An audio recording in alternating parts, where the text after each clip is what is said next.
Alright, what's good everyone?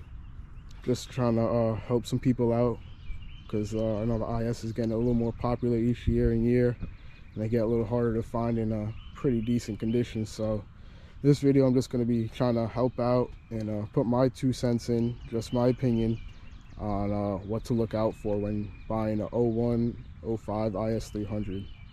So yeah, first thing I'm going to say is, one, try and find a clean body, no rust.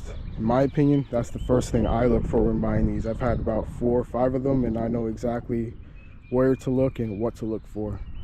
So yeah, I'm gonna head right to the spot I'm talking about. Definitely don't settle for one with rust. My first one had the rockers rusted out, and right here you'll be able to see, sorry, don't mind it, you can kind of see like a it's like a blur effect on the bottom half of these cars, this part down. And yeah, they should have that on each side, and if it doesn't, that's a pretty good telltale, that sign that the car's been painted, either painted or in an accident, something like that. So something you definitely want to keep in mind when looking into them. And some other part that goes hand in hand right here is it gets to be a little rust that rots out on each side. If you tap it, doesn't sound hollow, you know, then yeah, somebody either probably put body filler, it's rusting out from the outside in, and yeah, that's no good, because once that starts happening to your car, it's pretty much can't really replace it or do nothing. I mean, unless you want to start spending thousands just to replace a rocker panel. So yeah, definitely look out for that. Make sure the pinch wells and all that are good. I mean, if you have some rust on the undershields and undercarriage or arms, and you know, that's all right, but definitely don't want any on the body, especially the quarter panels and all that. So as you can see, this side's clean, and this side too. Simple things you want to look for, you know, it's hollow, you don't hear any body filler, it's not solid, this part doesn't have the rust. Another obvious sign is the rock chip guard. If that's taken off, then it probably has body work or something. Check for is make sure the wheels and tires aren't bent or cracked, because I've had a few of these cars with the stock wheels and they'll keep losing air. I'm pretty sure like this one on the other side just keeps losing air. And the wheels are old, so when you go and get new tires or you get this car, make sure the wheels are still good enough to put tires on, or you'll have to probably buy a new set. It's more mechanically. Is under the hood. Another good thing, quick things to look for, is if the radiators turn like a greenish brown color, it's usually a good sign it's about to crack. And if you've seen my other videos or follow the channel, I have a Sport Cross, and I picked that one up in New York. It's about a 4-hour drive, and I knew it needed a radiator when I went and bought it, but I obviously didn't just change it right then and there. I wasn't able to, so I drove it back, and literally the next morning after I drove it back, it was cracked. It was spilling in my driveway. So yeah, if you see the radiator and it's a funky color, whatever, definitely keep an eye on that for sure, because I guarantee you that's bound to go anytime. Another thing you want to look for too is the valve cover gaskets. As you can see, it's leaking a little bit of oil. That's nothing too crazy, that's normal with these cars. So things like that I wouldn't be too concerned about when you're buying one, just because that's all just normal wear and tear maintenance. So yeah, usually the valve covers, spark plugs, wires, yeah, those need to get changed out. I would just recommend doing all that, all the seals, gaskets, right when you buy one of these, unless it's already been changed within, well, excuse me, about like 40,000 miles or so, then you should be all golden. If not, I would just go back and do it as ease of mind, or just wait until ride it out till, you know, they start leaking bad. But I know that this one has had the timing belt done. I know it doesn't say the stuff right there, but on the Carfax, yeah, it does. So it was only done like 40,000 miles ago, so it should be good for a little bit.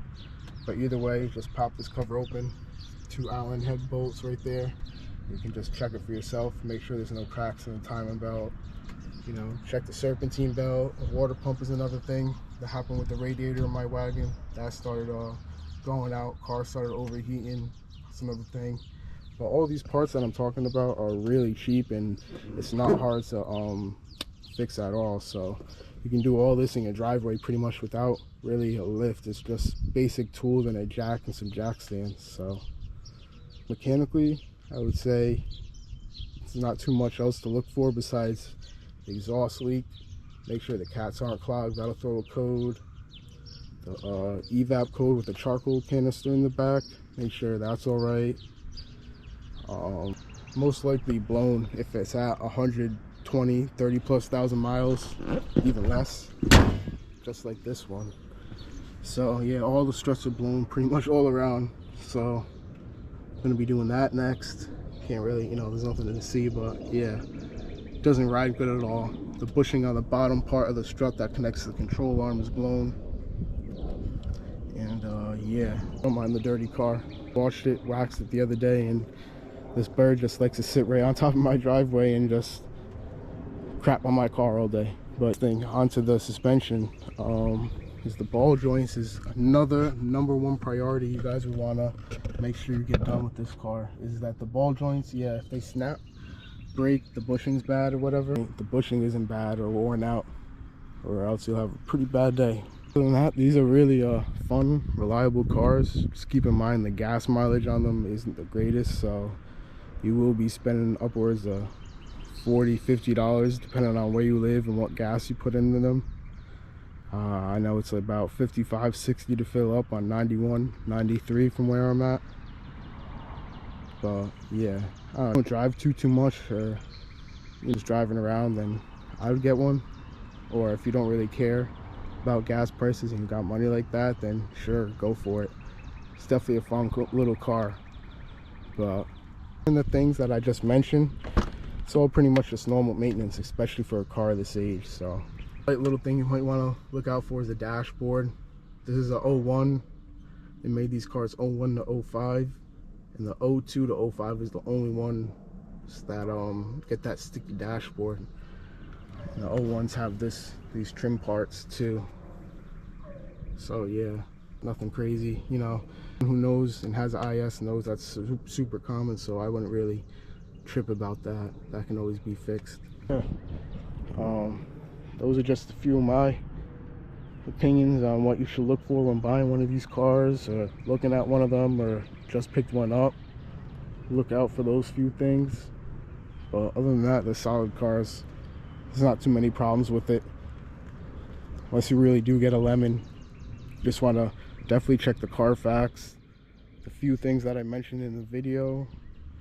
And if you have someone that's pretty knowledgeable about cars, then have them help you look at it and go over it and whatnot. But yeah, other than that, leave a comment or whatever down below if you have any questions.